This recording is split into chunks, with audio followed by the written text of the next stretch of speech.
Good morning, Evans Park and Franklin Avenue.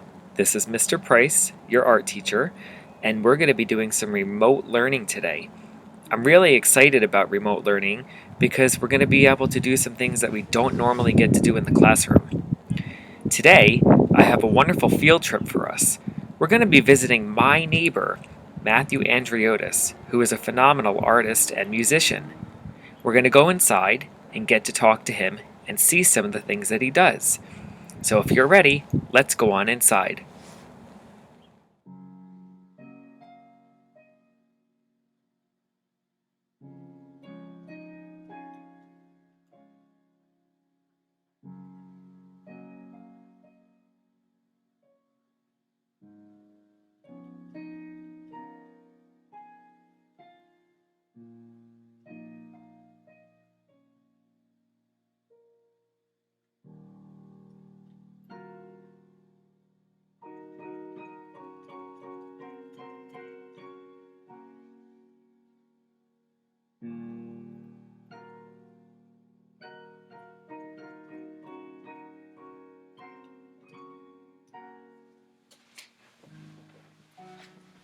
Hey Matt, what's going on? Hello, Mr. Price. How are you? Good, thanks for inviting us over today. My pleasure. So our class is at home, why don't you say hello? Hey, class. How you doing? And I was telling them that you're a phenomenal artist and musician. Oh, thank you. So I see here that you're using a lot of the same stuff that we use in school. There's some pastel, there's some chalk, and even pencil. But before we get into all that fun stuff, why don't you explain what you're making here?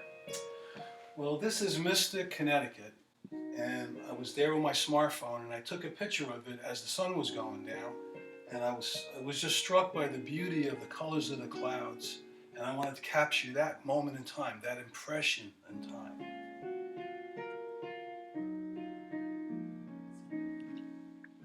I like to paint with pastels.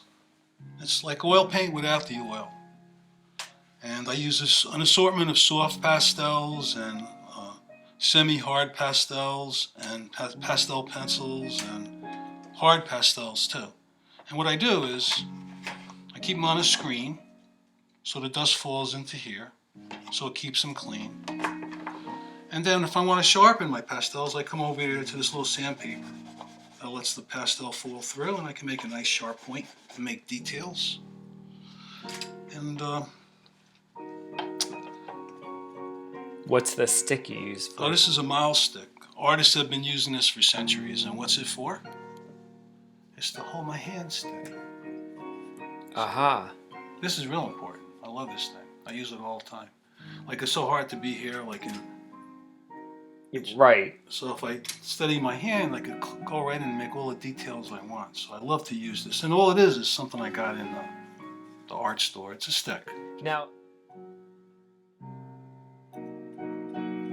Probably one of the biggest mistakes artists make is to stay at one distance and work. Because when you walk away from the painting and look at it further away, you get to see a better picture of it, and it gives you a fresh vision. Matt brings up an interesting point. Impressionism is all about the impression of what the artist is seeing.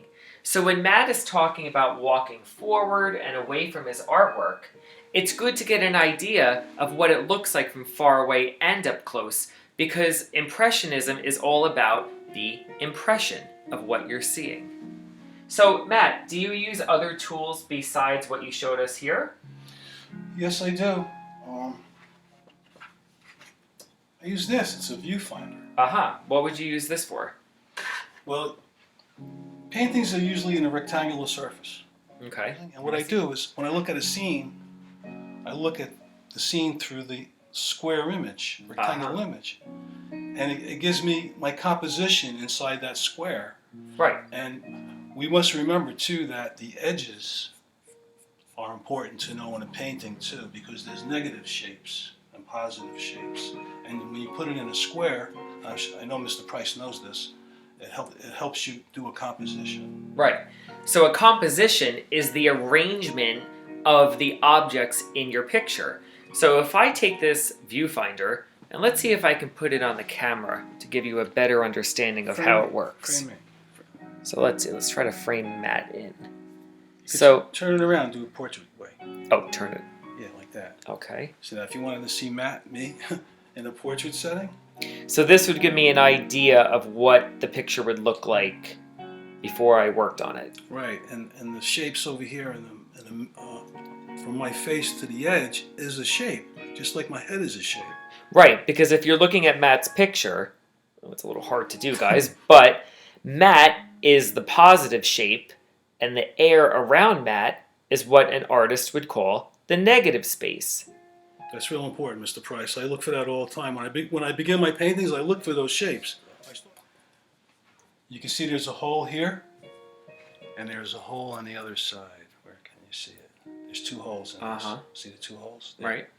There's one in the corner I see right there. So what it does is it gives me the option to bring this hole closer or further away. And what I do with that is, if I get hung up on a little part over here, and I want to see how it matches in my reference photo or in my scene if I'm out in nature. Right. What I do is I would just put that circle on that edge and have this circle on that, and I would compare the two, and what it does is it gets rid of all the other distractions, and I can see actually what's going on in that circle versus the circle looking at that. So I would go back like this and I would have that. So this is really useful too. You know what it reminds me of, boys and girls?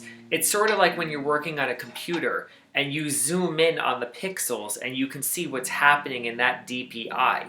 The DPI is called the dot per inch on the screen. So that's sort of like what that does, but for a pastel painting. Yeah, another trick I use, and it's very important, is use a mirror. Why would you use a mirror?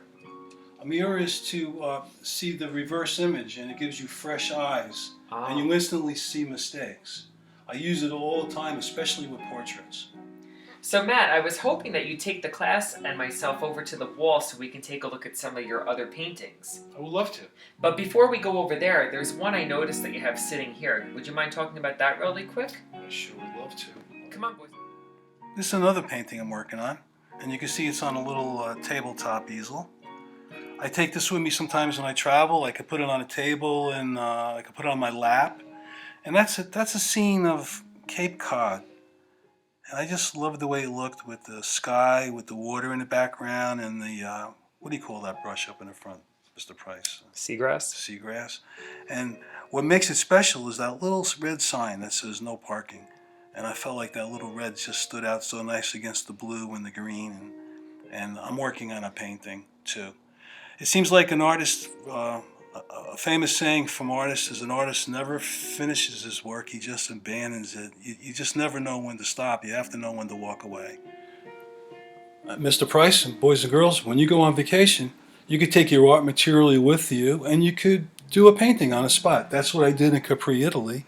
I was taken by the night scene of the beautiful colors of the lights, and I sat there and I did a painting of it. That's my impression of this night scene.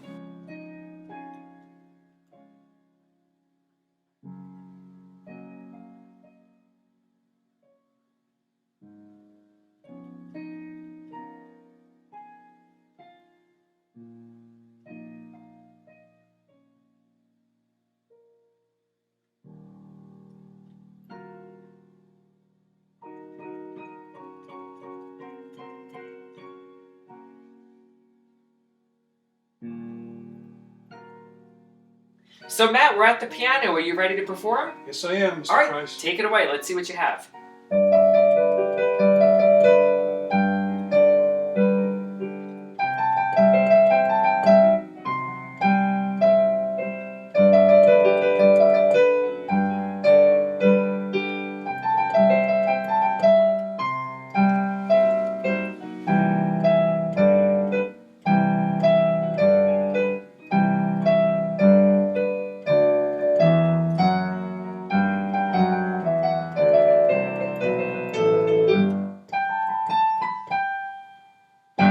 Wow, that was awesome. Boys and girls at home, I think you know That song, SpongeBob SquarePants. Matt, that was incredible. Thank you so much. You're welcome, Mr. Price. So, Matt, when we came to your place in the beginning of our field trip, I was playing some music in the background. Would you like to share with the boys and girls what that was?